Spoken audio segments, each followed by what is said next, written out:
નમસ્કાર વિદ્યાર્થી મિત્રો, હું રમેશ વાગડિયા આપ સૌનું સ્વાગત કરું છું આજના લેક્ચરમાં.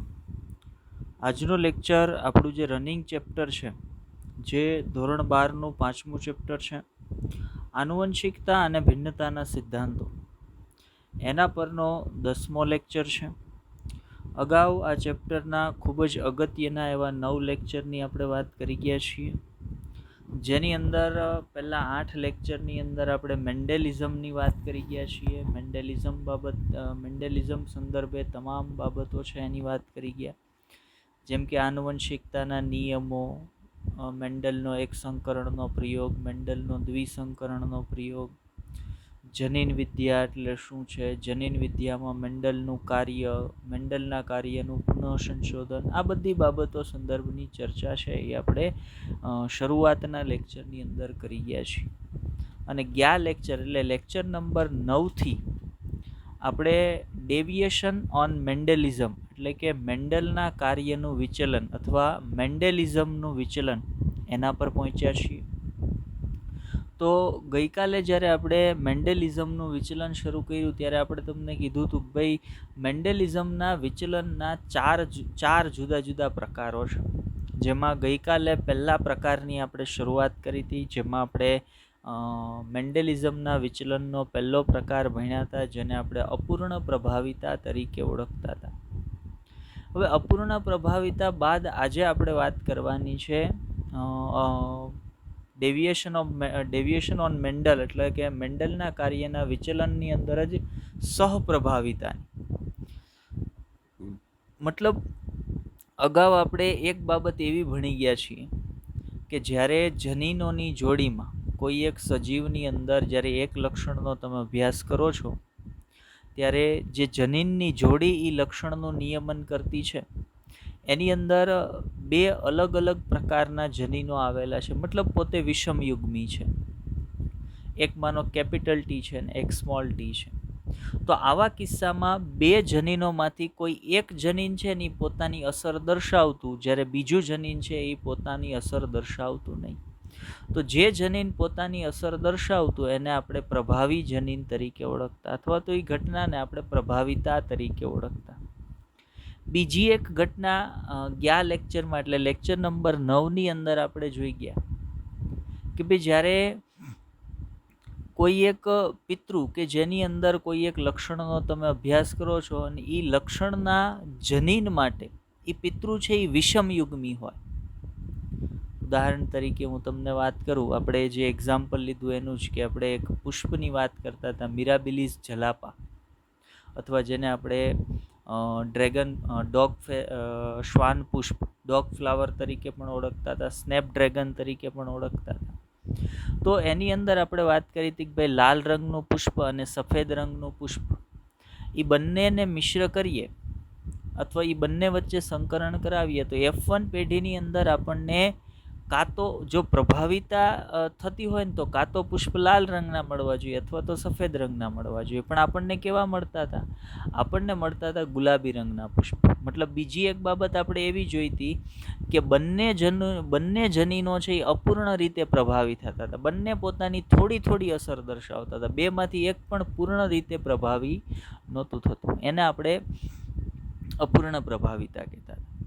અને આજે જે બાબતની વાત કરવાના છીએ એની અંદર જ્યારે જનીનની જોડીમાં વિષમયુગ્મી હોય, કોઈ એક પિતૃ છે એ જનીનની જોડીમાં વિષમયુગ્મી હોય તો બંને જનીનો છે એ બંને પોતે પ્રભાવી તરીકે વર્તે. જનીનની જોડીમાં બે વિષમયુગ્મી જનીનો આવેલા છે અને બંને જનીનો સાથે મળી અને પ્રભાવિત થતા હોય, મતલબ બંને જનીનો પોતાની અસર સાથે દર્શાવતા હોય તો એને સહપ્રભાવિતા તરીકે ઓળખવામાં આવે છે. ચલો લેક્ચરની શરૂઆત કરીએ કે ભાઈ સહપ્રભાવિતા સંદર્ભે આપણે કઈ કઈ બાબતોની વાત કરવાની છે. તો પીડીએફની અંદર તમે જુઓ, આપણે પહેલાં શરૂઆતમાં થોડાક ફોટોગ્રાફ મૂક્યા છે જેના કારણે તમે સહપ્રભાવિતાને સરળતાથી સમજી શકો. ઉદાહરણ મૂક્યું છે આપણે. ઉદાહરણની અંદર તમે જુઓ ભાઈ કમ્પેરિઝન આપણે આપ્યું છે. ઉદાહરણની અંદર કોનું કમ્પેરિઝન આપ્યું છે? મેં તમને કમ્પેરિઝન આપ્યું છે એક બાજુએ છે અપૂર્ણ પ્રભાવિતા અથવા તો અપૂર્ણ પ્રભુતા, અને બીજી બાજુ એ છે પ્રભાવિતા અથવા સહપ્રભાવિતા. હવે જુઓ અહીંયા કર્યું છે શું, તો ભાઈ એક લાલ રંગનું પુષ્પ લીધું અને એનું સંકરણ કરાવ્યું સફેદ રંગના પુષ્પ સાથે. હવે માનો આપણે કારકો નક્કી કરીએ તો અહીંયા કેપિટલ આર છે, અહીંયા ડબલ્યુ છે. હવે શું થયું, બંનેનું સંકરણ થયું એટલે જે F1ની સંતતિ બનશે એનો જનીન પ્રકાર શું હશે, કેપિટલ આર કેપિટલ ડબલ્યુ. અહીંયા પણ જનીન પ્રકાર શું હશે, કેપિટલ આર કેપિટલ ડબલ્યુ. હવે અહીંયા જે કેપિટલ આર કેપિટલ ડબલ્યુ છે એ બંને પોતાની અપૂર્ણ અસરો બતાવે છે, જેના કારણે પુષ્પ થોડું ઘણું લાલ રંગનું અને થોડું ઘણું સફેદ રંગનું, એટલે બંને મિશ્ર થઈ અને કેવો રંગ બનાવી નાખ્યો, તો ભાઈ પુષ્પનો ગુલાબી રંગ બની ગયો. મતલબ અહીંયા બંને અપૂર્ણ રીતે પ્રભાવી છે. પણ બાજુમાં બીજી આકૃતિ જે છે એની અંદર તમે જુઓ, પુષ્પમાં તમને લાલ રંગે સ્પષ્ટપણે દેખાય છે અને સફેદ રંગ પણ સ્પષ્ટપણે દેખાય છે. હવેનો લાલ રંગ દેખાય છે એનો અર્થ એવો થયો કેપિટલ આર છે એ પ્રભાવી છે, પણ એ જ પુષ્પમાં સાથે સાથે સફેદ રંગ પણ દેખાય છે, એનો અર્થ એવો છે કે ડબલ્યુ પણ પ્રભાવી છે. મતલબ જનીન વિષમયુગ્મી પિતૃની અંદર જનીનની જોડી તરીકે બે અલગ અલગ જનીનો આવેલા છે. બંને જનીનો એકબીજાની હાજરીમાં પોતાની પૂર્ણ પ્રભાવિતા દર્શાવતા હોય, બંને એકબીજાની હાજરીમાં પૂર્ણ રીતે પ્રભાવિત થતા હોય, ત્યારે એ ઘટનાને શું કહેવામાં આવે, એ ઘટનાને સહપ્રભાવિતા. બંને પ્રભાવિતો થયા છે પણ સહ એટલે સાથે મળીને. જો અહીંયા કેપિટલ આર કેપિટલ ડબલ્યુ સાથે મળી અને પ્રભાવિત થયો છે, એના પરિણામ સ્વરૂપે પુષ્પની અંદર સફેદ રંગ પણ જોવા મળે છે અને પુષ્પની અંદર લાલ રંગ પણ જોવા મળે છે. લાલ રંગની હાજરી છે એ કેપિટલ આર પ્રભાવી છે એવું દર્શાવે છે, અને સફેદ રંગની હાજરી ડબલ્યુ પ્રભાવી છે એમ દર્શાવે છે. મતલબ બંને સાથે છે અને સાથે રહી અને બંને પ્રભાવી. જો જ્યારે પ્રભાવી કોઈ પણ જનીન પ્રભાવી હોય ને ત્યારે જ પોતાનું લક્ષણ દર્શાવી શકે. પ્રભાવીની હાજરીમાં પ્રચ્છન્ન ક્યારેય પોતાનું લક્ષણ દર્શાવી શકે નહીં. એટલે આપણે એમ વિચારીએ કે આર પ્રભાવી છે ને ડબલ્યુ પ્રચ્છન્ન છે તો પુષ્પ કેવું થવું જોઈએ, લાલ રંગનું થવું જોઈએ. અને આપણે એવું વિચારીએ કે ડબલ્યુ પ્રભાવી છે અને આર છે એ પ્રચ્છન્ન છે તો પુષ્પ કેવું થવું જોઈએ, સફેદ રંગ. પણ અહીંયા જે પુષ્પ મળે છે એ પુષ્પની અંદર લાલ રંગ પણ આવ્યો છે અને સફેદ રંગ પણ આવ્યો છે. એનો અર્થ એવો થાય કે બંને પ્રભાવી છે અને બંને સાથે મળી અથવા સાથે રહી અને પ્રભાવી છે.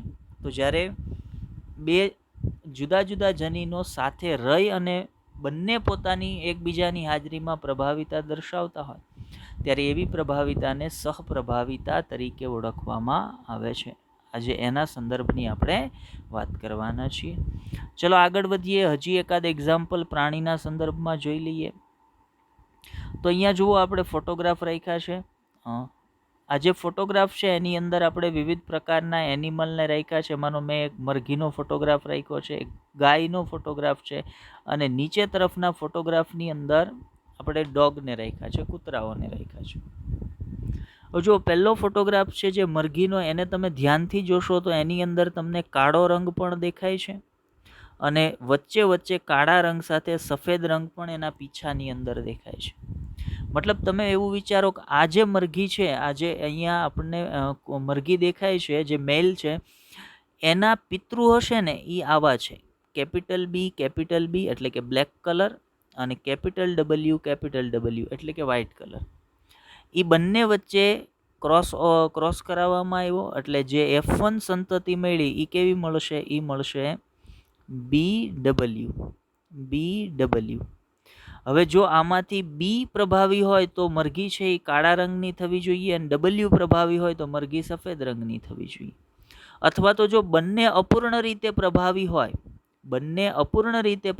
હોય તો મરઘી છે એ કેવી થવી જોઈએ, તો ભાઈ એ ગ્રે કલરની, એ કેવી થઈ જવી જોઈએ, રાખોડી કલરની થઈ જવી જોઈએ, જે સફેદ અને કાળા રંગનું મિશ્રણ છે. પણ અહીંયા શું બન્યું, તો ભાઈ અહીંયા કેપિટલ બી કેપિટલ ડબલ્યુ જનીન પ્રકાર ધરાવતી જે મરઘી છે એની અંદર સફેદ રંગ પણ પીછાની અંદર જોવા મળ્યો અને કાળો રંગ પણ પીછાની અંદર જોવા મળ્યો. મતલબ કેપિટલ બી પણ પ્રભાવી છે અને કેપિટલ ડબલ્યુ પણ પ્રભાવી છે અને બંને એકબીજાની સાથે મળીને પ્રભાવી છે એટલે એને સહપ્રભાવિતા કીધું. બંને જો બેમાંથી એકાદો એકબીજા પર પ્રભાવી હોત ને તો મરઘી માત્ર એક જ રંગની થાત, પણ અહીંયા તમને બંને રંગ જોવા મળે છે. સેમ એક્ઝામ્પલ બાજુમાં એક ગાયનું મૂક્યું છે. જુઓ, ગાયના શરીર પર કાળા રંગની અંદર સફેદ રંગના ડાઘા જોવા મળે છે. તો ગાયના શરીર પર જે કાળો રંગ છે એના માટેનું જનીન માનો આપણે બી, કેપિટલ બી કહીએ, અને સફેદ રંગ માટેનું જનીન કેપિટલ ડબલ્યુ કહીએ. તો આ પ્રકારની વિષમયુગ્મી જનીન પ્રકાર ધરાવતી ગાય છે, એની અંદર એમ વિચારો બી છે એ પ્રભાવી છે તો ગાય આખી કાળા રંગની થવી જોઈએ, ડબલ્યુ છે એ પ્રભાવી છે તો ગાય સફેદ રંગની થવી જોઈએ. પણ ગાયની અંદર કાળા રંગ સાથે સફેદ રંગ પણ જોવા મળે છે, મતલબ બી પણ પ્રભાવી છે અને ડબલ્યુ પણ પ્રભાવી છે, અને બંને સાથે રહીને પ્રભાવી છે, એટલે એને સહપ્રભાવિતા કહે. હવે અહીંયા જુઓ તો અહીંયા ડબલ્યુ છે ને પ્રભાવી છે એટલે વ્હાઇટ કલરનો કૂતરો છે, અહીંયા બી છે ને પ્રભાવી છે એટલે બ્લેક કલરનો કૂતરો છે. પણ અહીંયા જુઓ બી અને ડબલ્યુ બંને સાથે પ્રભાવી છે એટલે કૂતરાની અંદર કાળો રંગ પણ છે અને સફેદ રંગ પણ છે. તો આ બધા જ જુદા જુદા એક્ઝામ્પલ મેં તમને આપ્યા કે જેની અંદર બંને જનીનો છે એ સાથે રહી અને પ્રભાવિતા દર્શાવે છે, જે ઘટનાને સહપ્રભાવિતા તરીકે ઓળખવામાં આવે છે. ચલો સહપ્રભાવિતામાં હજી આગળ વધીએ આપણે. તો સહપ્રભાવિતા સંદર્ભે થોડીક થિયરિટિકલ માહિતી લઈ લઈએ કે ભાઈ સહપ્રભાવિતા એટલે ખરેખર શું બાબત છે. ચલો આપણે જોઈએ. તો સહપ્રભાવિતા મેં તમને આકૃતિમાં તો સમજાવ્યું કે ભાઈ સહપ્રભાવિતા શું છે. થિયરીમાં જોઈએ તો અત્યાર સુધીમાં મેં શરૂઆતમાં તમને વાત કરી હતી ને કે ભાઈ અત્યાર સુધીમાં આપણે એવા સંકરણની ચર્ચા કરી રહ્યા હતા કે જ્યાં F1 બે પિતૃમાંથી કોઈ એકને મળતા આવે, મતલબ F1 પેઢીના છોડ છે એ પોતાના જે બે પિતૃ હતા ને એમાંથી કોઈ એકને મળતા આવે, અને જે પિતૃ પ્રભાવિતા દર્શાવતું હશે અથવા તો જે પિતૃનું જનીન પ્રભાવિતા દર્શાવતું હશે F1 પેઢીના બધી જ સંતતિઓ છે એ પિતૃને મળતી આવશે, તો એને આપણે પ્રભાવિતા કહેતા હતા. અથવા બીજી બાબત આપણે શું જોઈ ગયા તો ભાઈ બીજી એવી જોઈ ગયા કે વચગાળાના લક્ષણો અથવા તો વચ્ચેના લક્ષણો ધરાવતા હોય, એટલે લાલ રંગના પુષ્પ, સફેદ રંગના પુષ્પ, તો વચ્ચેના લક્ષણો એટલે ગુલાબી રંગના પુષ્પ છે એ ઉત્પન્ન થતા હતા, તો એ ઘટનાને આપણે શું કહેતા હતા? અપૂર્ણ પ્રભુતા. તો આ વસ્તુ આપણે જોઈ ગયા છે. પરંતુ સહપ્રભાવિતા એવી ઘટના છે કે જેમાં F1 પેઢીમાં બંને પિતૃ મળી આવે છે, મતલબ બંને પિતૃના લક્ષણ મળી આવે. હમણાં આપણે જોયું ને કે F1 પેઢીની અંદર જો કેપિટલ બી અને કેપિટલ ડબલ્યુ આવી વિષમયુગ્મી જનીનની જોડી બને છે તો કેપિટલ બી પોતાનો કાળો રંગ પણ ઉત્પન્ન કરશે અને કેપિટલ ડબલ્યુ પોતાનો સફેદ રંગ પણ ઉત્પન્ન કરશે. પરિણામે પ્રાણી શરીર પર કાળો રંગ પણ જોવા મળશે અને સફેદ રંગ પણ જોવા મળશે. એનો અર્થ એવો થાય છે કે કાળા રંગ માટેનું જનીન અને સફેદ રંગ માટેનું જનીન બંને સહપ્રભાવિતા દર્શાવે છે. આગળ વધીએ.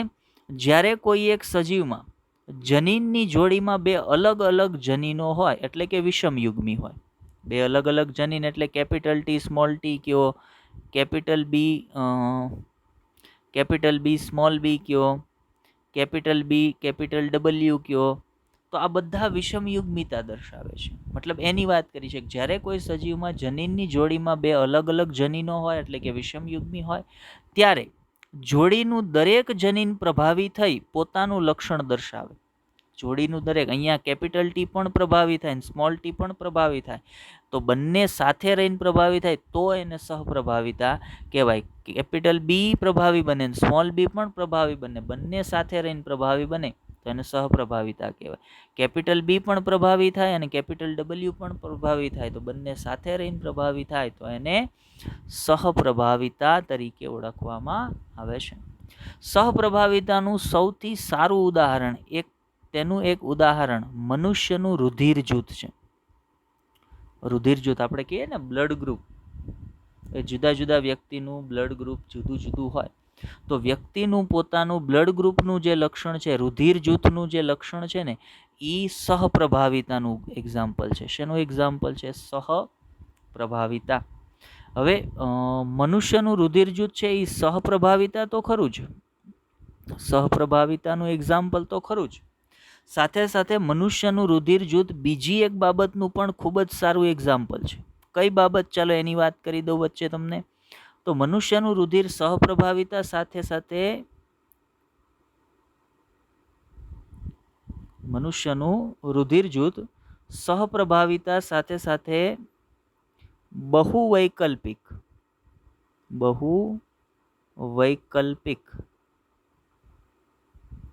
કારકોનું પણ ખૂબ સારું ઉદાહરણ છે. બહુવૈકલ્પિક કારકોનું પણ ખૂબ સારું ઉદાહરણ છે. બહુવૈકલ્પિક કારકો એટલે શું? તો યાદ રાખજો, જ્યારે કોઈ એક જ લક્ષણનું નિયમન કરતા બે કરતાં વધારે જનીનો હોય. નોર્મલી બે જનીન તો હોય જ, કેમ કે જનીન હંમેશા જોડીમાં હોય, અથવા તો જનીનને પોતાનું એલીલ હોય, વૈકલ્પિક કારક હોય. પણ વૈકલ્પિક કારક નોર્મલ સ્થિતિમાં કેટલા હોય? એક. ઉદાહરણ તરીકે હું તમને કહું તો કેપિટલ ટીનું વૈકલ્પિક કારક શું હતું? Small T. તો બે પ્રકારના, એક લક્ષણ શું હતું? છોડની ઊંચાઈ, પણ એનું નિયમન કરતું એક અને બે જનીનો હતા, એક કેપિટલ ટી ને બીજું એનું વૈકલ્પિક કારક સ્મોલ ટી. પણ જ્યારે એવી કોઈ એક ઘટના કે જેની અંદર એક જ લક્ષણનું નિયમન કરતા 1, 2 અને 3, માનો 2 કરતાં વધારે જનીન હોય, 3 જનીનો હોય, તો અહીંયા જનીનના વિકલ્પ 2 કરતાં વધારે છે, તો આપણે બહુ કહી શકીએ એને.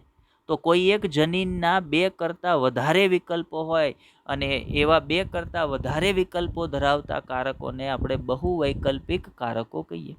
આપણે પ્રેક્ટિકલી પણ એને સમજશું આગળ, બરાબર? તો આગળ વધીએ લેક્ચરની અંદર. અત્યારે યાદ રાખજો, આપણે બે બાબતોને જોવાના આ લેક્ચરમાં: સહપ્રભાવિતાને અને બીજું બહુવૈકલ્પિક કારકોને. બંનેને કયા ઉદાહરણ સાથે સમજવાના? માનવ રુધિર જૂથનું ઉદાહરણ.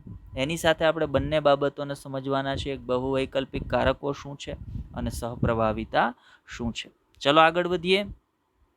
હવે પહેલા વાત કરીએ માનવ રુધિર જૂથ સંદર્ભે. તો માનવ રુધિર જૂથથી આપણે બધા પરિચિત છીએ, અને આમાં કોઈ એવું નહીં હોય કે જેને માનવ રુધિર જૂથ એટલે શું છે એ ખબર નથી, બરાબર? રુધિર જૂથ કોને કહેવાય? અથવા આપણે અત્યારે કોમન વર્ડ એના માટે વાપરીએ છીએ, ઇંગ્લિશ વર્ડ નોર્મલી આપણે એના માટે વાપરીએ છીએ, GROUP, બ્લડ ગ્રુપ કહીએ છીએ આપણે, બરાબર? તો આપણને બધાને ખબર છે કે ભાઈ બ્લડ ગ્રુપ એટલે શું? રુધિરનો પ્રકાર. રુધિરના પ્રકાર માટે બીજો શબ્દ વાપરો, રુધિર જૂથ, બરાબર? રુધિરનો પ્રકાર એટલે રુધિર જૂથ. તો માનવની અંદર રુધિર જૂથ છે, એ રુધિર જૂથનું જે લક્ષણ છે એ લક્ષણ કેવું લક્ષણ છે? તો ભાઈ સહપ્રભાવિતા દર્શાવતું લક્ષણ છે. કઈ રીતે એ સહપ્રભાવિતા દર્શાવતું લક્ષણ છે? ચલો એની વાત પણ આગળ કરીશું. અત્યારે ખાલી એટલું યાદ રાખો, માનવમાં કેટલા પ્રકારના રુધિર જૂથ હોય? તો આ બાબત તો આપણને ઓમ પણ જનરલ નોલેજ તરીકે પણ ખબર હોય ને, કે ભાઈ માનવની અંદર 4 પ્રકારના રુધિર જૂથ હોય. કાં તો માનવનું રુધિર જૂથ એ પ્રકારનું હોય, કાં તો માનવનું રુધિર જૂથ બી પ્રકારનું હોય, કાં તો માનવનું રુધિર AB પ્રકારનું હોય, અથવા તો માનવનું રુધિર O પ્રકારનું હોય. માનવની અંદર 4 પ્રકારના રુધિર જૂથ છે એ જોવા મળે. માનવની અંદર 4 પ્રકારના બ્લડ ગ્રુપ હોય, 4 પ્રકારના રુધિર જૂથ છે એ જોવા મળે. જો આપણને ખબર હોય આપણું રુધિર જૂથ, અથવા આપણા 2-3 મિત્રોનું કે બેનપણીઓનું આપણને ખબર હોય, તો આપણે જાણી શકીએ કે ભાઈ એમાંથી કોઈ એકનું બી હશે, કોઈ એકનું એ હશે, કોઈનું ઓ હશે, કોઈનું AB હશે, બરાબર? તો આ બધા AB, O આ બધા શું છે? તો ભાઈ જુદા જુદા રુધિરના પ્રકાર, જેને આપણે બ્લડ ગ્રુપ અથવા રુધિર જૂથ તરીકે ઓળખીએ છીએ. તો આપણને હવે ક્લિયર છે કે ભાઈ માનવની અંદર કેટલા પ્રકારના રુધિર જૂથ જોવા મળે છે? તો ભાઈ 4 પ્રકારના રુધિર જૂથ જોવા મળે છે. આ ચાર જે રુધિર જૂથના પ્રકાર છે ને, એનું નિયમન કરતા આ જે રુધિર જૂથ છે એ એક પ્રકારનું શું છે? એક પ્રકારનું માનવનું લક્ષણ જ છે, બરાબર? રુધિર જૂથ છે એ માનવનું એક પ્રકારનું લક્ષણ છે. અને એમાં આપણે જેને જોઈ શકીએ કે ભાઈ આ વ્યક્તિનું બ્લડ ગ્રુપ એ છે, આ વ્યક્તિનું બ્લડ ગ્રુપ બી છે, આ વ્યક્તિનું બ્લડ ગ્રુપ AB છે, આ વ્યક્તિનું બ્લડ ગ્રુપ O છે, તો એ બધા એ લક્ષણના સ્વરૂપ પ્રકાર છે. A, B, AB અને O આ બધા એના સ્વરૂપ પ્રકાર છે, સ્વરૂપ પ્રકાર. જ્યારે એ A, B, AB અને O ને નક્કી કરતા જે જનીન બંધારણ હશે, જનીન બંધારણ કે જેના કારણે વ્યક્તિનું બ્લડ ગ્રુપ A છે, B છે, AB છે, O છે એ નક્કી થતું હશે, એ બધા એના જનીન પ્રકાર હશે. મતલબ માનવની અંદર રુધિર જૂથનું લક્ષણ છે એ રુધિર જૂથના લક્ષણ સંદર્ભની આપણે વાત કરીએ તો માનવની અંદર કેટલા પ્રકારના રુધિર જૂથ હોય? તો ભાઈ 4 પ્રકારના હોય, એ, બી, AB અને O. આગળ વધીએ તો આપણને ખબર પડે કઈ રીતે આ રુધિર જૂથ પડે છે. ચાલો શું વાત કરીએ છીએ જુઓ. આપણે એવું કહીએ છીએ કે માનવ રુધિર જૂથ નક્કી કરતું જનીન, માનવની અંદર આ રુધિર જૂથના લક્ષણ માટેનું જે જનીન હશે, ઇમ્પોર્ટન્ટ બાબત છે, યાદ રાખજો. માનવ રુધિર જૂથ નક્કી કરતું જનીન દૈહિક રંગસૂત્ર પર આવેલું હોય. દૈહિક રંગસૂત્ર પર આવેલું હોય. હવે દૈહિક એટલે શું? તો આપણે જાણીએ છીએ કે ભાઈ દરેક માનવ કોષમાં કેટલા રંગસૂત્ર હોય? 23 જોડ રંગસૂત્ર હોય. એ 23 જોડમાં 22 જોડ દૈહિક રંગસૂત્રની હોય અને 23મી જે જોડ છે, એટલે કે 23મી એક જે જોડ છે એને લિંગી રંગસૂત્ર કહેવાય. લિંગી રંગસૂત્ર કે જે માનવની અંદર નર પ્રાણીમાં X અથવા Y પ્રકારનું હોય અને માતા પ્રાણીની અંદર દરેક વખતે X પ્રકારનું રંગસૂત્ર હશે. 23મી જોડનું જે રંગસૂત્ર હશે. તો આ જે 22 જોડ, પહેલી 22 જોડ રંગસૂત્રની છે એ તમામને દૈહિક રંગસૂત્ર કહેવાય. એમાંનું એક દૈહિક રંગસૂત્ર કેટલામી જોડ? 9મી જોડનું રંગસૂત્ર. 22 જોડ છે એમાં 9મી જોડનું જે રંગસૂત્ર છે, IMP બાબત છે ભાઈ, કે માનવ રુધિર જૂથ નક્કી કરતું જનીન છે એ કયા રંગસૂત્ર પર આવેલ છે? દૈહિક રંગસૂત્ર પર. કેટલામી જોડના રંગસૂત્ર પર આવેલ છે? તો ભાઈ 9મી રંગસૂત્રની જોડી પરના રંગસૂત્ર પર આ જનીન છે એ આવેલું છે, જે માનવનું રુધિર જૂથ નક્કી કરવા માટે જવાબદાર હોય છે. હવે માનવ રુધિર જૂથ નક્કી કરતું જે જનીન છે એને કયા નામથી ઓળખવામાં આવે છે? તો ભાઈ માનવ રુધિર જૂથ નક્કી કરતું જે જનીન છે એ જનીનને કેપિટલ I તરીકે ઓળખવામાં આવે છે. માનવ રુધિર જૂથ, જો અહીંયા શું કીધું? રુધિર જૂથ નક્કી કરતા જનીનને કેપિટલ I તરીકે દર્શાવવામાં આવે છે. હવે જનીન I ના 3 વિકલ્પો છે. હવે કોઈ પણ જનીનના નોર્મલી કેટલા વિકલ્પ હોય? 2 હોય. ઉદાહરણ તરીકે ઊંચાઈના લક્ષણ માટેનું જનીન T નક્કી કરીએ આપણે. ઊંચાઈના લક્ષણ માટેનું જનીન, ટોલનેસ માટેનું T. તો T નો એક વિકલ્પ હતો સ્મોલ t. કેપિટલ T ઊંચાઈ માટે હતું, સ્મોલ t વામનતા માટે હતું.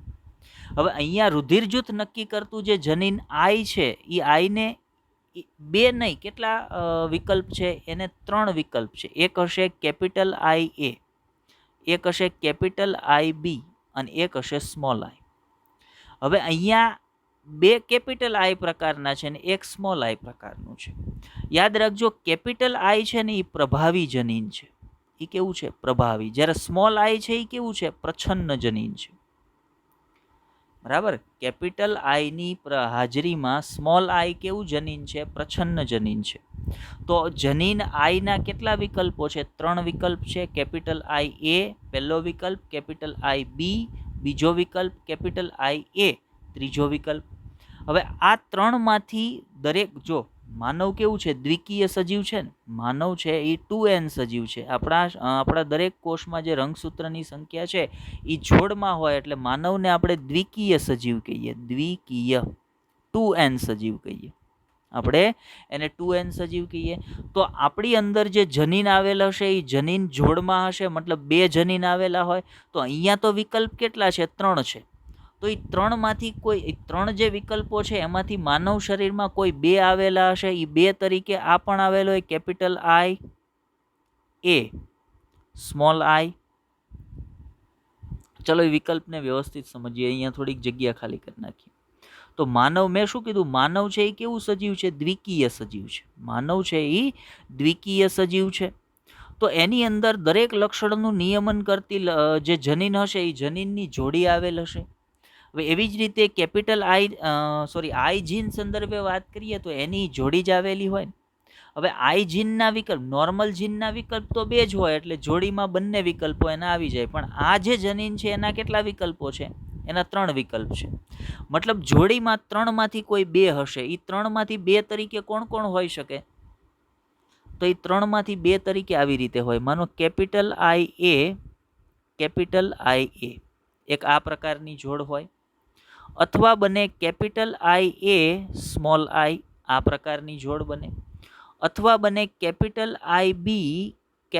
આઈ બી આ પ્રકારની જોડ બને, અથવા બને કેપિટલ આઈ બી સ્મોલ આઈ આ પ્રકારની જોડ બને, અથવા બને કેપિટલ આઈ એ કેપિટલ આઈ બી આ પ્રકારની બને, અથવા બને સ્મોલ આઈ.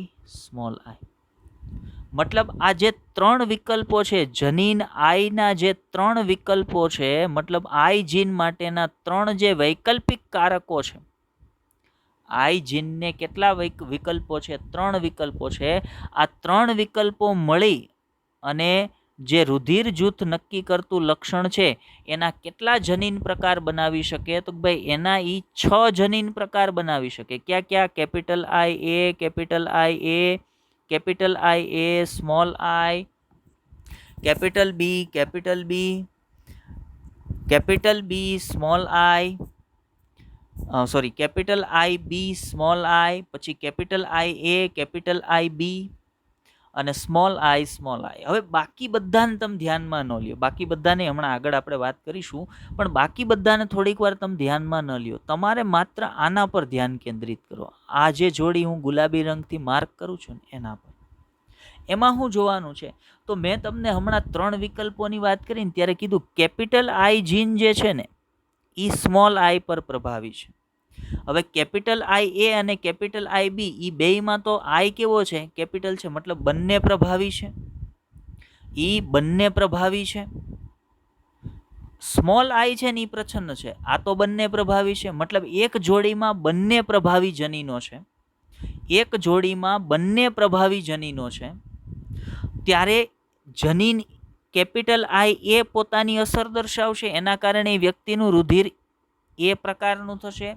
અને એ જ જોડીમાં આવેલ જનીન કેપિટલ આઈ બી પણ પોતાની અસર દર્શાવશે. પરિણામે એ વ્યક્તિનું રુધિર છે, રુધિર જૂથ બી પ્રકારનું પણ થશે. પરિણામી રુધિર જૂથ એ વ્યક્તિનું કેવું થઈ જશે? એ બી થઈ જશે. મતલબ એ બી પ્રકારનું રુધિર જૂથ એ કોનું એક્ઝામ્પલ છે? માનવના રુધિર જૂથને સહપ્રભાવિતાનું એક્ઝામ્પલ કહેવાય.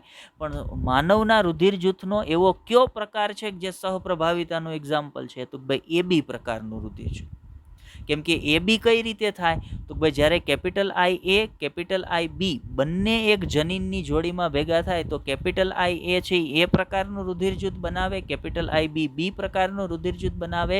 પરિણામ સ્વરૂપે વ્યક્તિનું રુધિર જૂથ થઈ જશે એ બી. હવે આ જે જનીનો છે જેના મેં અહીંયા 6 જુદા જુદા જનીન પ્રકારના વિકલ્પો તમને દર્શાવ્યા, તો આ જનીનો કામ શું કરતા હશે? મતલબ આઈ જીનનું ખરેખર કાર્ય શું છે? જીન આઈનું ખરેખર કાર્ય શું છે? જુઓ શું કીધું છે કે જનીન આઈ અથવા કેપિટલ આઈ એન્ટીજન બનાવે છે. હવે પ્રશ્ન આવ્યો એન્ટીજન એટલે શું? આગળ વાત કરીએ. એન્ટીજન બનાવે છે. કોણ બનાવે? કેપિટલ આઈ જીન. તો એનો અર્થ પ્રશ્ન એવો થાય સ્મોલ આઈ જીન નહીં બનાવતું હોય? નહીં, સ્મોલ આઈ જીન છે એ પ્રચ્છન્ન જનીન છે. પ્રચ્છન્ન જનીન ક્યારે પણ એન્ટીજન બનાવે નહીં. પ્રભાવી જનીન કોણ છે? કેપિટલ આઈ. તો કેપિટલ આઈ એન્ટીજન બનાવશે. હવે એ એન્ટીજન હોય ક્યાં? તો ભાઈ જે કેપિટલ આઈ જીન વડે બનતો એન્ટીજન છે એ રક્તકોષની એટલે કે રક્તકણની સપાટી પર આવેલો હોય. હવે હું તમને સમજાવું. અહીંયા માનો કે આ એક રક્તકોષ છે, આ રક્તકોષ છે.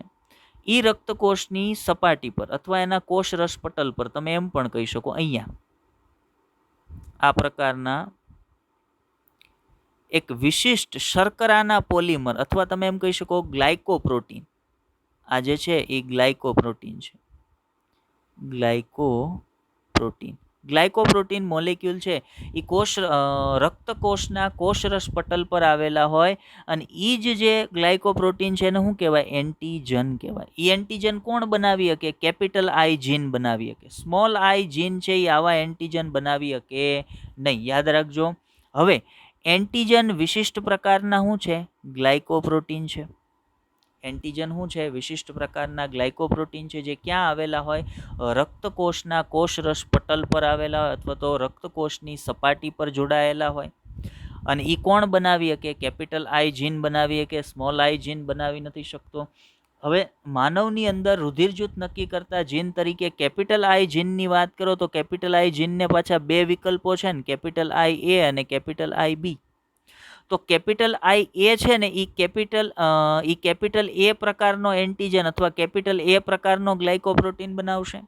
અને કેપિટલ આઈ બી જે છે, કેપિટલ આઈ બી જે છે એ બી પ્રકારનો ગ્લાયકોપ્રોટીન અથવા બી પ્રકારનો એન્ટીજન બનાવશે. એ કેપિટલ બી પ્રકારનો એન્ટીજન અથવા કેપિટલ બી પ્રકારનો ગ્લાયકોપ્રોટીન બનાવશે. મતલબ શું થાય છે તો ભાઈ જ્યારે જનીન બંધારણ આવું હોય કેપિટલ આઈ એ, તો આ તો સમયુગ્મી સ્થિતિ થઈ. તો આમાં બંને જનીન કેવા એન્ટીજન બનાવશે? એ પ્રકારના એન્ટીજન બનાવશે. અને જે વ્યક્તિનું રુધિર જૂથ છે એ નક્કી થવા માટે આ એન્ટીજન છે ને રક્તકણની સપાટી પર એ બહુ અગત્યના છે. આગળ એની વાત કરીશ. તો આ જે કેપિટલ આઈ જીન જે પ્રકારના એન્ટીજન બનાવે છે ને એના આધારે જ એનું રુધિર જૂથ નક્કી થાય. હવે માનો બીજો એક વિકલ્પ હું તમને એવો કહું, કેપિટલ આઈ એ સ્મોલ આઈ, આ પ્રકારની જનીનની જોડી છે. તો આની અંદર સ્મોલ આઈ છે એ તો એન્ટીજન બનાવવાનો નથી, મતલબ અહીંયા એન્ટીજન કયો બનશે? માત્ર એ પ્રકારનો બનશે. અને જે પ્રકારનો એન્ટીજન હશે ને, માનો જે પ્રકારનો રુધિરમાં એન્ટીજન બનશે ને, રુધિર જૂથ એ પ્રકારનું હશે. મતલબ અહીંયા એ પ્રકારનો એન્ટીજન બન્યો તો રુધિર જૂથ આ વ્યક્તિનું કેવું હશે? એ પ્રકારનું. અહીંયા એ પ્રકારનો એન્ટીજન બન્યો તો વ્યક્તિનું રુધિર જૂથ કેવું હશે? એ પ્રકારનું હશે. મતલબ આ બંને પ્રકારના જનીન જનીન પ્રકારો હોય ને ત્યારે વ્યક્તિનું રુધિર જૂથ કેવું બને? વ્યક્તિનું રુધિર જૂથ છે એ બને. એ સંદર્ભે આગળ વાત કરીશું. 6 જનીન પ્રકાર હમણાં મેં જે તમને લખાવ્યા ને એ 6 જનીન પ્રકાર કોઈક ને કોઈક રુધિર જૂથ છે એ નક્કી કરવા માટે જવાબદાર હશે. હવે કયું એ આગળ વાત કરીએ. ચાલો ઓકે, અહીંયા મેં એક્સપ્લેનેશન માટે એક સ્લાઇડ ખાલી રાખી છે. હવે ત્યાં હું તમને આ બાબતને સમજાવું. જે વાત હું ઉપર કરતો હતો ને એ બાબતને હવે તમને અહીંયા સમજાવું. તો સમજો કે એક જીન છે કેપિટલ આઈ, એક જીન છે સ્મોલ આઈ. કેપિટલ આઈ પ્રભાવી જનીન છે, પ્રભાવી. સ્મોલ આઈ પ્રચ્છન્ન જનીન છે, પ્રચ્છન્ન જનીન છે. કેપિટલ આઈ જીનને પાછા બે વિકલ્પો છે, કેપિટલ આઈ એ, કેપિટલ આઈ બી. સ્મોલ આઈ જનીનને કોઈ વિકલ્પ નથી, એ પોતે જ છે. તો આ બંને પ્રભાવી જનીન થયા અને એની સામેનું પ્રચ્છન્ન જનીન કોણ થયું? સ્મોલ આઈ છે એ પ્રચ્છન્ન જનીન થયું. હવે રુધિર જૂથ નક્કી કરતા કુલ જનીનો કેટલા થઈ ગયા? પહેલા 2 જ લખ્યા હતા, પણ હવે કુલ કેટલા થઈ ગયા? 3 થઈ ગયા. 3. મતલબ રુધિર જૂથ નક્કી કરતા જનીન અથવા એલીલ કેટલા થઈ ગયા? 2 કરતા વધારે. 2 કરતા વધારે હોય એને શું કહેવાય? બહુ કહેવામાં આવે. બહુ વિકલ્પ. વિકલ્પ 2 હોય ત્યાં સુધી દ્વિવિકલ્પ કહેવાય, પણ 2 થી વધી જાય એટલે એને બહુ વિકલ્પ કહેવાય. તો રુધિર જૂથ છે એ શેનું એક્ઝામ્પલ છે? બહુ વિકલ્પિક કારકોનું એક્ઝામ્પલ પણ છે. કારણ રુધિર જૂથ નક્કી કરતા જે કારકો છે એ કારકોની અંદર 2 કરતા વધારે વિકલ્પો છે એટલે એને બહુ વૈકલ્પિક કારકો પણ કહેવાય. ઓકે, આપણે રુધિર જૂથના સંદર્ભે વાત કરીએ છીએ. તો આ 3 પ્રકારના જે જનીનો છે ને એ 3 પ્રકારના જનીનો ભેગા મળી અને જુદા જુદા 6 પ્રકારના જનીન સ્વરૂપો અથવા જનીન પ્રકાર છે એ બનાવે છે. કઈ રીતે બનાવે છે? ચલો ધ્યાન આપજો. માનો કે જે કોઈ પણ માનવ છે તો એ માનવ કઈ રીતે બન્યો છે? તો ભાઈ એ માનવ છે એ પોતાના પિતૃની અંદરથી બનેલ હોય. હવે માનવની અંદર પિતૃ તરીકે માતૃ સજીવ અને પિતા બંને આવેલા, માતા અને પિતા હશે.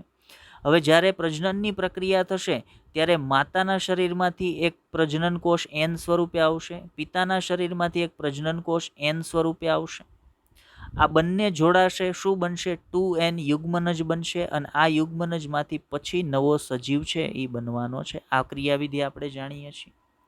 હવે જુઓ, જ્યારે માતા તરફથી આ એન આવે છે અથવા માતા તરફથી જે જન્યુ આવે છે એ જન્યુની અંદર આ જે જનીન રુધિર જૂથ નક્કી કરતી જે જનીનની જોડી છે ને એમાંનું કોઈ એક જીન, માનો માતા તરફથી માનો કેપિટલ આઈ એ જીન આવ્યું અને પિતા તરફથી આવ્યું સ્મોલ આઈ જીન. પિતા તરફથી શું આવ્યું? સ્મોલ આઈ જીન. તો આ જે બાળ સજીવ બન્યો ને એ સજીવની અંદર જનીનની રુધિર જૂથ નક્કી કરતી જનીનની જોડી બનશે કેપિટલ આઈ એ સ્મોલ આઈ. બરાબર. તો આ વ્યક્તિનું રુધિર જૂથ કેવું થશે? તો મેં તમને હમણાં જ કીધું, રુધિરમાં જે પ્રકારના એન્ટીજન હોય ને એનું રુધિર જૂથ એ પ્રકારનું હોય. તો અહીંયા કેપિટલ આઈ એ કયા પ્રકારનો એન્ટીજન બનાવે? કેપિટલ આઈ એ છે એ કયા પ્રકારનો એન્ટીજન બનાવે? કેપિટલ એ પ્રકારનો. અને સ્મોલ આઈ તો ભાઈ એ એન્ટીજન બનાવતો જ નથી. મતલબ આ વ્યક્તિના રુધિરમાં કેપિટલ એ પ્રકારનો એન્ટીજન હોય તો આ વ્યક્તિનું રુધિર જૂથ કેવું કહેવાય? એ પ્રકારનું કહેવાય. હવે માનો માતા તરફથી આવે છે કેપિટલ આઈ બી અને પિતા તરફથી પાછો આવે છે સ્મોલ આઈ, તો આનું રુધિર જૂથ થશે બી પ્રકારનું. હવે માનો માતા તરફથી કેપિટલ આઈ એ આવે છે, પિતા તરફથી પણ કેપિટલ આઈ એ આવે છે, તો આ વ્યક્તિનું રુધિર જૂથ થઈ જાય એ પ્રકારનું. હવે માનો કે માતા તરફથી સ્મોલ આઈ મળે છે અને પિતા તરફથી પણ સ્મોલ આઈ મળે છે, તો આ વ્યક્તિનું રુધિર જૂથ થઈ જશે ઓ પ્રકારનું. ઓ એટલે 0. શું કામ 0?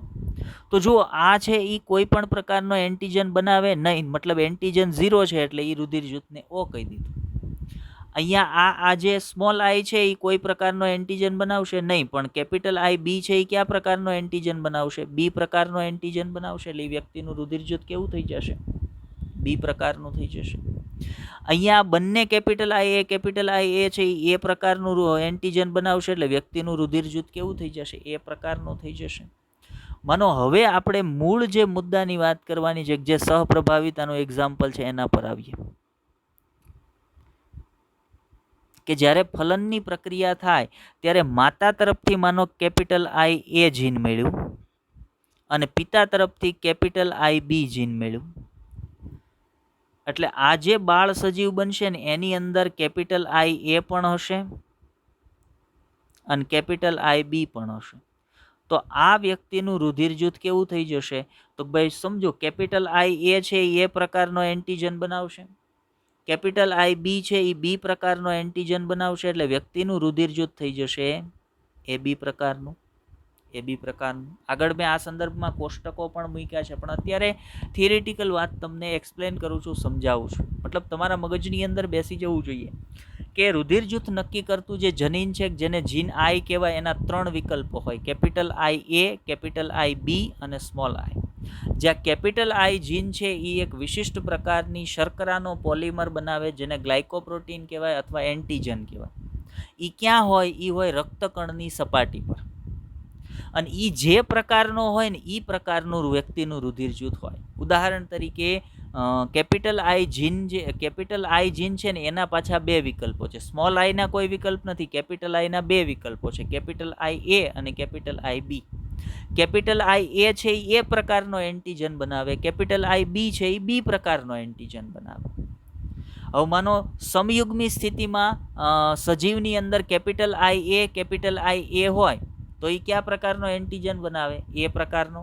સમયુગ્મી સ્થિતિમાં કેપિટલ આઈ બી હોય તો એ બી પ્રકારનો એન્ટીજન બનાવશે. વિષમયુગ્મી સ્થિતિમાં કેપિટલ આઈ એ સ્મોલ આઈ હોય તો સ્મોલ આઈ તો કોઈ એન્ટીજન બનાવતો નથી, પણ કેપિટલ આઈ એ છે એ પ્રકારનો એન્ટીજન બનાવશે, એટલે વ્યક્તિનું રુધિર જૂથ એ પ્રકારનું થઈ જશે. હવે માનો વિષમયુગ્મી સ્થિતિમાં કેપિટલ આઈ બી સ્મોલ આઈ હોય તો સ્મોલ આઈ તો કોઈ એન્ટીજન બનાવતો નથી, પણ કેપિટલ આઈ બી છે એ બી એન્ટીજન બનાવશે, એટલે વ્યક્તિનું રુધિર જૂથ બી થઈ જશે. હવે માનો વિષમયુગ્મી સ્થિતિમાં કેપિટલ આઈ બી હોય તો કેપિટલ આઈ એ છે એ પ્રકારનો એન્ટીજન બનાવશે, કેપિટલ આઈ બી છે એ બી પ્રકારનો એન્ટીજન બનાવશે, તો વ્યક્તિનું રુધિર જૂથ બી પ્રકારનું થઈ જશે. હવે માનો સમયુગ્મી સ્થિતિમાં સ્મોલ આઈ હોય તો એ એક પણ પ્રકારનો એન્ટીજન નહીં બનાવે, એટલે વ્યક્તિનું રુધિર જૂથ ઓ થઈ જશે. તો આવી રીતે 4 પ્રકારના રુધિર જૂથ છે એ વ્યક્તિની અંદર મનુષ્યમાં જોવા મળતા હોય, કે જે કેપિટલ આઈ જીન અને સ્મોલ આઈ જીન દ્વારા નક્કી થતા હોય. જ્યાં કેપિટલ આઈ જીનના 2 વિકલ્પો છે, કેપિટલ આઈ એ અને કેપિટલ આઈ બી. ચલો આગળ વધીએ. હવે જુઓ, થોડીક થિયરી પોર્શન પર વાત કરીએ. આગળ મેં જે બાબત તમને સમજાવી છે એ જ હશે કે જે રીતે રક્તકોષની સપાટી પર એન્ટીજનની સામે જો રક્તકોષની સપાટી પર જે પ્રકારના એન્ટીજન હશે ને એનાથી એક્ઝેક્ટ વિરુદ્ધ પ્રકારના એન્ટીબોડી વ્યક્તિના રુધિર રસમાં હશે. એન્ટીબોડી રુધિર રસમાં આવેલા હોય. હવે માનો રુધિર કેટલા ઘટકથી બનેલું? તો ભાઈ એક રુધિર કોષ, આપણે રુધિરનું બંધારણ ભણી ગયા છે. બીજું હોય રુધિર રસ. તો એન્ટીજન ક્યાં હોય? રુધિર કોષ તરીકે રક્તકોષમાં, અને એન્ટીબોડી ક્યાં હોય? રુધિર રસમાં. હવે એન્ટીજન છે એ કેપિટલ એ પ્રકારનો હોય ને, તો એન્ટીબોડી છે ને એ સ્મોલ બી પ્રકારના હોય. એન્ટીબોડીને લખાય સ્મોલ લેટરમાં, એન્ટીજનને લખાય કેપિટલ લેટરમાં. અને એન્ટીજનથી એન્ટીબોડી હંમેશા વિરુદ્ધ હોય, એટલે એન્ટીજન એ છે તો એન્ટીબોડી બી હોય. પણ એન્ટીબોડીને સ્મોલ લેટરમાં લખાય એટલે આપણે સ્મોલ બી લખ્યું છે. સમજો છો વાત? તો હવે માનો કે કોઈ એક વ્યક્તિની રુધિર જૂથ નક્કી કરતી જે જનીનની જોડી છે એની અંદર જનીન પ્રકાર છે કેપિટલ આઈ એ, કેપિટલ આઈ બી. એમાં શું જનીન પ્રકાર છે? કેપિટલ આઈ એ, કેપિટલ આઈ બી. આ પ્રકારનો જનીન પ્રકાર છે. તો આ વ્યક્તિની અંદર એન્ટીબોડી બનશે કે નહીં બને? નહીં બને. શું કામ નહીં બને? તો જુઓ, એ પ્રકારનો જે એન્ટીજન હોય ને એના રુધિરમાં બી પ્રકારનો એન્ટીબોડી હોય, સ્મોલ બી પ્રકારનું. હવે જે વ્યક્તિનું રુધિર છે એ બી પ્રકારનું હશે ને એના રુધિર રસમાં એ પ્રકારનો, સ્મોલ એ પ્રકારનો એન્ટીબોડી હોય. હવે હંમેશા સ્મોલ એ પ્રકારનો એન્ટીબોડી છે એ કેપિટલ એ સાથે રિએક્શન કરી અને કેપિટલ એને મારી નાખે અથવા રુધિરને બગાડી નાખે. એવી જ રીતે સ્મોલ બી પ્રકારનો એન્ટીબોડી કેપિટલ બી સાથે રિએક્શન કરીને રુધિરને ખરાબ કરી નાખે, બગાડી નાખે. હવે માનો અહીંયા તો એન્ટીજન એ પણ હશે ને એન્ટીજન બી પણ હશે. જો આની અંદર એક પણ એન્ટીબોડી એ સ્મોલ એ હોય કે સ્મોલ બી હોય, બેમાંથી એકેય રાખવામાં આવે તો આ વ્યક્તિનું રુધિર જૂથ તો બગડી જાય. એટલે એની અંદર એક પણ પ્રકારના એન્ટીબોડી હોતા નથી. જ્યારે હું વાત કરું રુધિર જૂથ ઓની, તો રુધિર જૂથ ઓ છે એની અંદર બંને સ્મોલ આઈ છે, અને સ્મોલ આઈ એન્ટીજન બનાવતા નથી. મતલબ ઓની અંદર એક પણ પ્રકારનો એન્ટીજન નથી. જ્યાં એક પણ પ્રકારનો એન્ટીજન નહીં હોય ત્યાં એન્ટીબોડી સ્મોલ એ પણ હશે ને એન્ટીબોડી સ્મોલ બી પણ હશે. બંને પ્રકારના એન્ટીબોડી હશે. જો શું કીધું? રુધિર કોષની સપાટી પર હાજર એન્ટીજન અને રુધિર રસમાં હાજર એન્ટીબોડીના આધારે વ્યક્તિનું રુધિર જૂથ છે એ નક્કી થતું હોય છે. ચલો, એના માટે એક કોષ્ટક મૂક્યું છે આ બાબત જે ઉપર મેં કીધી એ સમજાવવા માટે. જો શું કીધું છે કે બ્લડ ગ્રુપ એ બી, તો એની અંદર એન્ટીજન એ પ્રકારનો છે અને એન્ટીજન બી પ્રકારનો છે. કારણ શું છે? એની પાસે જનીન પ્રકાર કેવો હતો? કેપિટલ આઈ એ, કેપિટલ આઈ બી. એટલે કેપિટલ આઈ એ એન્ટીજન બનાવ્યો, કેપિટલ આઈ બી એ બી એન્ટીજન બનાવ્યો, એટલે બંને એન્ટીજન છે. પણ એની પાસે એન્ટીબોડી એક પણ હશે નહીં. હવે એ પ્રકારનું રુધિર હશે એની પાસે એન્ટીજન કેપિટલ એ હશે અને એન્ટીબોડી અહીંયા બી લખ્યું છે પણ સ્મોલ બી લખાય ખરેખર, બરાબર. બ્લડ ગ્રુપ બી પ્રકારનું હોય એમાં એન્ટીજન બી પ્રકારનો હોય પણ એન્ટીબોડી એ પ્રકારનો હોય. માનો રુધિર જૂથ ઓ પ્રકારનું હોય તો એની અંદર એન્ટીજન એક પણ પ્રકારનો હશે નહીં, કેમ કે એની પાસે કેપિટલ આઈ જીન છે જ નહીં. અને એન્ટીજન કોણ બનાવે? કેપિટલ આઈ જીન બનાવે. તો આની પાસે તો કેપિટલ આઈ છે જ નહીં એટલે એન્ટીજન નહીં હોય. પણ જેમાં એન્ટીજન એક પણ નહીં હોય એમાં એન્ટીબોડી બંને પ્રકારના હશે. યાદ રાખજો, એન્ટીબોડીને સ્મોલ લેટરમાં લખાય, સ્મોલ લેટરમાં લખાય. ચાલો, તો હવે આપણને ખબર પડી ગઈ કે કયા પ્રકારના રુધિર જૂથની અંદર કયા પ્રકારના એન્ટીજન અને એન્ટીબોડી હશે. આગળ વધીએ. હવે જુઓ, એક ચાર્ટ મૂક્યો છે જે જુદું જુદું રુધિર જૂથ નક્કી કરતા જનીન પ્રકાર માટેનો છે. હમણાં મેં તમને આગળ ઉપર એના સંદર્ભે વાત પણ કરી હતી. માનો કોઈ એક વ્યક્તિનું રુધિર જૂથ નક્કી કરતું જે જનીનની જોડી છે એમાં બંને સ્મોલ આઈ છે, તો એ વ્યક્તિનું રુધિર જૂથ કેવું હશે? ઓ પ્રકારનું હશે. માનો કોઈ એક વ્યક્તિના રુધિર જૂથ નક્કી કરતું જનીન છે એ જનીનની જોડીમાં કેપિટલ આઈ એ, કેપિટલ આઈ એ હશે, તો એ વ્યક્તિનું રુધિર જૂથ કેવું હશે? એ હશે, કેમ કે આ બંને એ પ્રકારનો એન્ટીજન બનાવશે એટલે રુધિર જૂથ એ હશે. માનો કે એ વ્યક્તિ છે એના રુધિર જૂથ નક્કી કરતા જનીનની જોડીમાં એક કેપિટલ આઈ એ હશે અને બીજો સ્મોલ આઈ હશે. તો શું થશે? તો ભાઈ એવા કિસ્સાની અંદર કેપિટલ આઈ એ છે એ પ્રભાવી છે એટલે એ એન્ટીજન એ બનાવશે, સ્મોલ આઈ પ્રછન્ન છે એટલે એ કાંઈ બનાવશે નહીં. એટલે એ વ્યક્તિનું રુધિર જૂથ પાછું કેવું થઈ જશે? એ પ્રકારનું થઈ જશે. મતલબ એ પ્રકારનું રુધિર જૂથ નક્કી કરતા જનીન પ્રકારો ક્યાં ક્યાં છે? તો ભાઈ કેપિટલ આઈ એ અથવા કેપિટલ આઈ એ સ્મોલ આઈ, આ પ્રકારનો જનીન પ્રકાર હોય અથવા આ પ્રકારની જનીનની જોડી હોય તો એ વ્યક્તિનું રુધિર જૂથ હંમેશા કેવું થાય? એ પ્રકારનું થાય. અથવા કેપિટલ આઈ બી હોય તો એ વ્યક્તિનું રુધિર જૂથ બી પ્રકારનું થાય, કેમ કે બંને સમયુગ્મી સ્થિતિમાં બી એન્ટીજન બનાવશે. જો કેપિટલ આઈ બી સ્મોલ આઈ હોય તો સ્મોલ આઈ તો કોઈ એન્ટીજન બનાવતું નથી, કેપિટલ આઈ બી છે એ બી પ્રકારનો એન્ટીજન બનાવશે, ત્યારે પણ વ્યક્તિનું રુધિર જૂથ બી પ્રકારનું થઈ જશે. હવે જે સહપ્રભાવિતાવાળી વાત છે એ કે કેપિટલ આઈ એ પણ પ્રભાવી છે અને કેપિટલ આઈ બી પણ પ્રભાવી છે, બંને પ્રભાવી જનીનો છે. હવે બંને ભેગા હોય, જનીનની જોડીમાં બંને ભેગા હોય ત્યારે કેપિટલ આઈ એ છે એ પ્રકારનો એન્ટીજન બનાવે અને કેપિટલ આઈ બી છે એ બી પ્રકારનો એન્ટીજન બનાવે. એટલે વ્યક્તિની અંદર એ અને બી બંને પ્રકારના એન્ટીજન હાજર હોય એટલે એ વ્યક્તિ કેવો થઈ જાય? તો ભાઈ એ બી રુધિર જૂથ ધરાવતો થઈ જાય. પણ અહીંયા ધ્યાનમાં લેવાની બાબત શું છે? તો ભાઈ ધ્યાનમાં લેવાની બાબત બે વિષમયુગ્મી સ્થિતિ છે. જુઓ, કેપિટલ આઈ એ, કેપિટલ આઈ બી, આ વિષમયુગ્મી સ્થિતિ કહેવાય ને. આ આઈ નો જે પ્રકાર છે એના કરતાં આ આઈનો પ્રકાર જુદો છે, તો વિષમયુગ્મી સ્થિતિ થઈ. તો વિષમયુગ્મી સ્થિતિ હોવા છતાં પણ જનીનની જોડીમાં રહેલા બંને કારકો એકબીજાની હાજરીમાં પૂર્ણ રીતે પ્રભાવિતા દર્શાવે છે.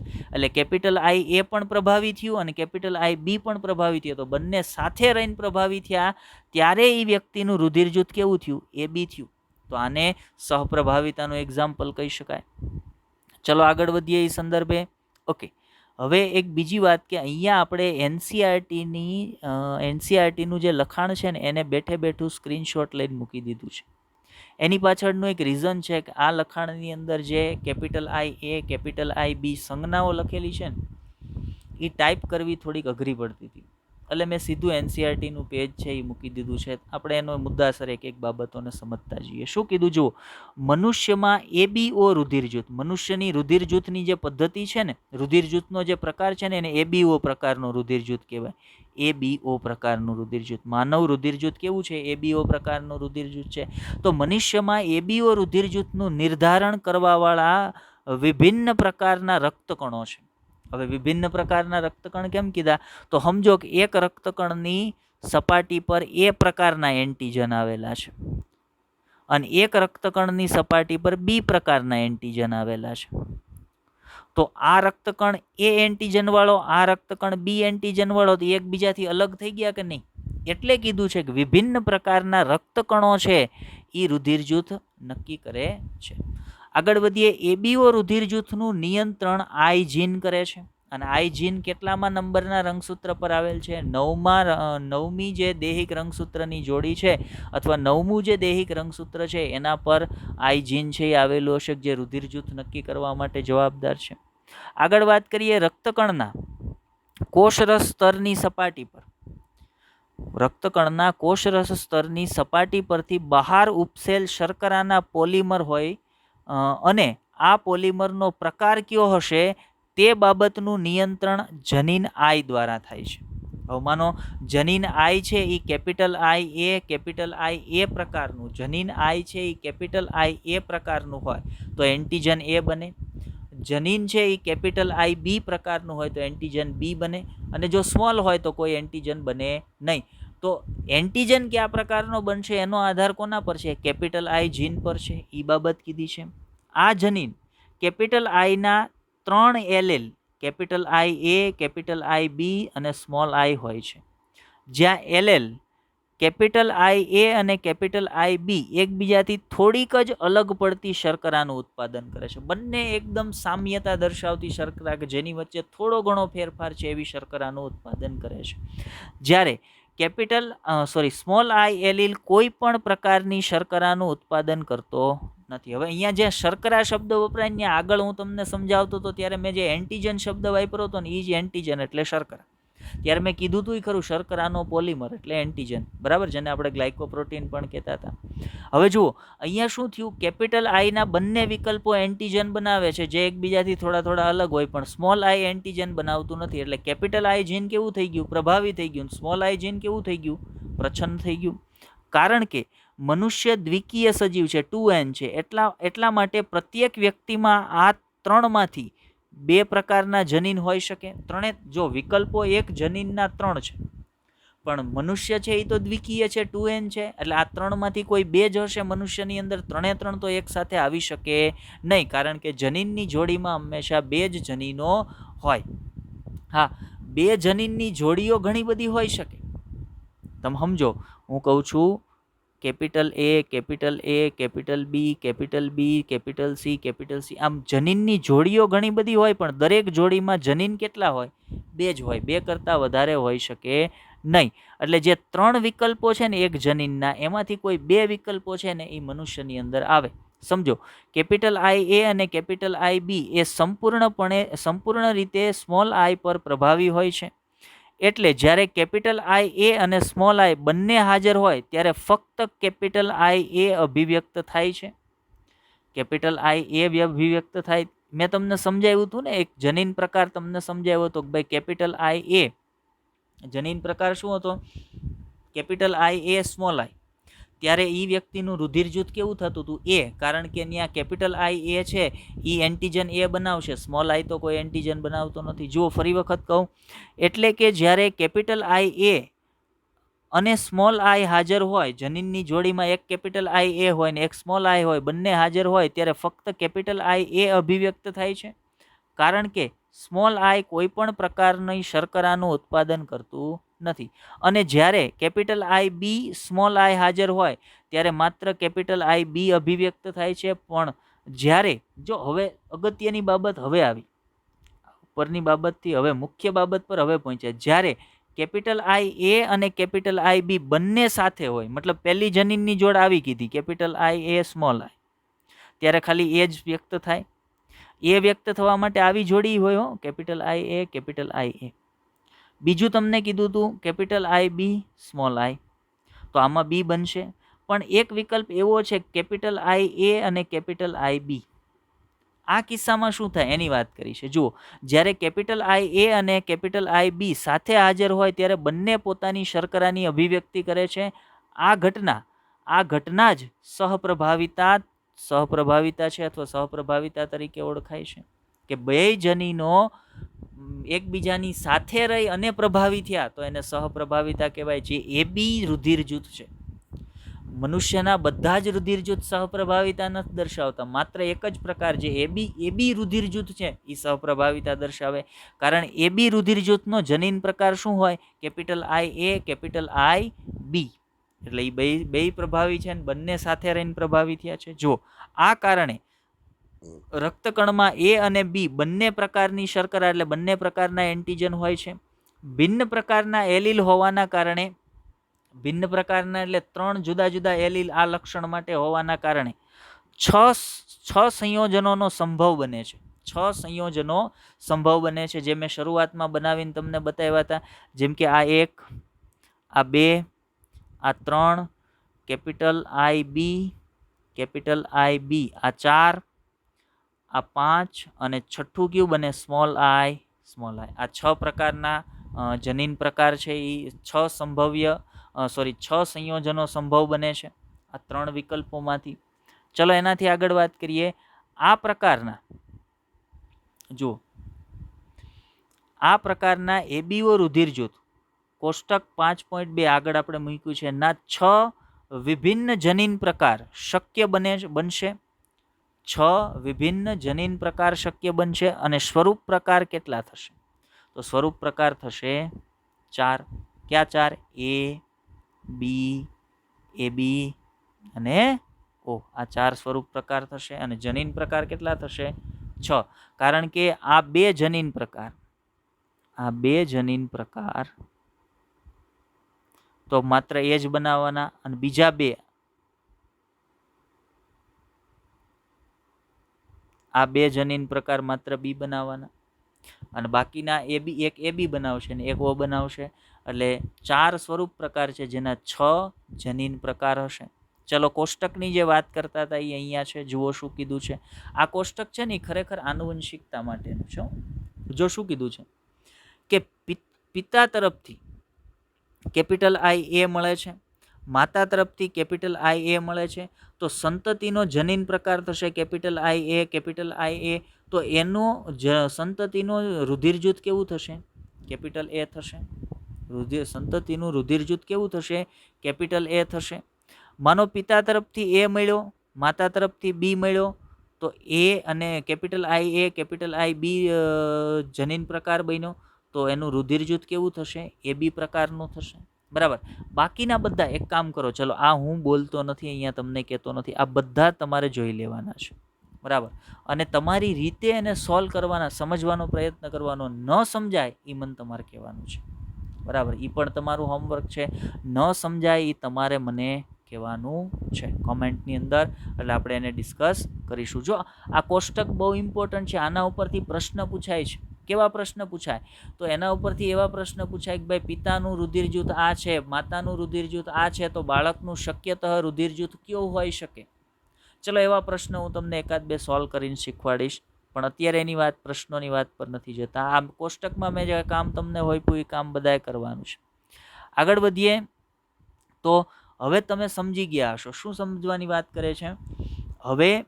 તમે સમજી ગયા હશો કે એબીઓ રુધિર જૂથ બહુવૈકલ્પિક કારકોનું પણ શ્રેષ્ઠ ઉદાહરણ છે. મેં વચ્ચે ક્લિયર કરાવ્યું ને બહુવૈકલ્પિક કોને કહેવાય. તમે જોઈ શકો છો કે અહીં 2 થી વધુ એટલે કે 3 એલીલ એક જ લક્ષણનું નિયમન કરે છે. લક્ષણ કયું છે? રુધિર જૂથ નક્કી કરવા. પણ એના એલીલ કેટલા છે? કેપિટલ આઈ એ 1, કેપિટલ આઈ બી 2 અને સ્મોલ આઈ 3 છે. પરંતુ વ્યક્તિમાં 2 જ એલીલ હાજર હોઈ શકે, કેમ કે વ્યક્તિ કેવો છે? 2n છે, એટલે એની અંદર આ 3 માંથી કોઈ 2 જ એલીલ હાજર હોય. તેથી જ્યારે કોઈ એક વસ્તીનો અભ્યાસ કરવામાં આવે ત્યારે જ બહુવૈકલ્પિક કારકો વિશે જાણી શકાય. આઈએમપી.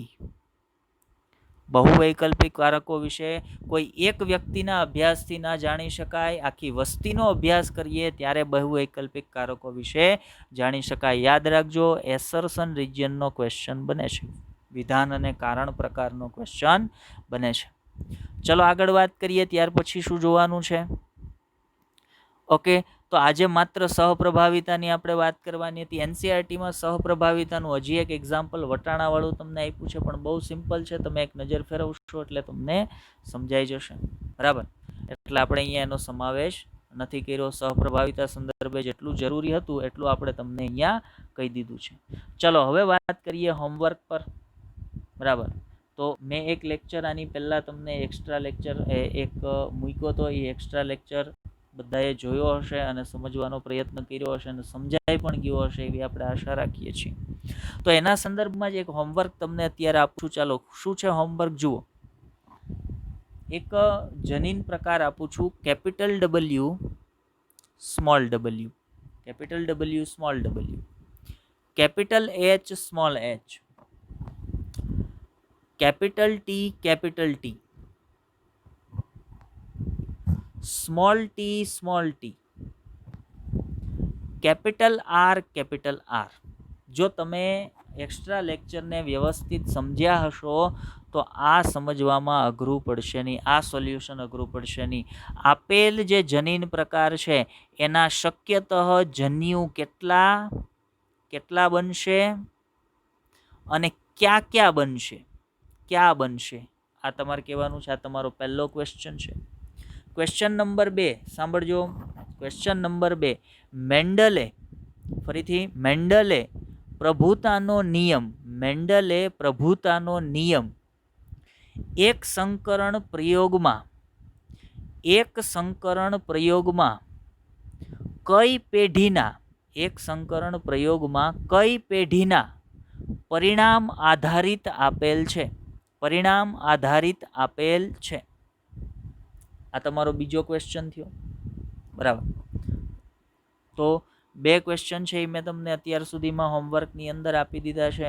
આપણું ખાસ ફોકસ શું છે, પહેલો જે મેં એક્સ્ટ્રા લેક્ચર લીધો ને એ સંદર્ભે તમને માહિતી સમજાવવી જોઈએ. તો હજી એક એવું આપણે તમને પ્રશ્ન પૂછી લઈએ. ચાલો આપણે પ્રશ્ન પૂછીએ છીએ કેપિટલ આર, સ્મોલ આર, બરાબર. ત્યાર પછી છે કેપિટલ બી, કેપિટલ બી. ત્યાર પછી છે કેપિટલ સી અને કેપિટલ ડી, કેપિટલ ડી. આના શક્યતઃ જન્યુ કેટલા અને ક્યાં ક્યાં એ તમારે કહેવાનું છે. તો કેટલા ક્વેશ્ચન થયા? 3 ક્વેશ્ચન થયા. ઓકે, આજના માટે 3 ક્વેશ્ચન ઇનફ છે, બરાબર. તો બધાએ લેક્ચરને ધ્યાનથી જોવાનો છે, સમજવાનો પ્રયત્ન કરવાનો છે. ન સમજાતી બાબતો છે એને કોમેન્ટ કરવાની છે, આપણે ફરી એક વખત સમજીશું. બાકી જેટલા ક્વેશ્ચન મેં તમને પૂછ્યા છે એ સોલ્વ કરી કોમેન્ટની અંદર એના આન્સર કરવાના છે. ગુડ. ચાલો, તો બેસ્ટ ઓફ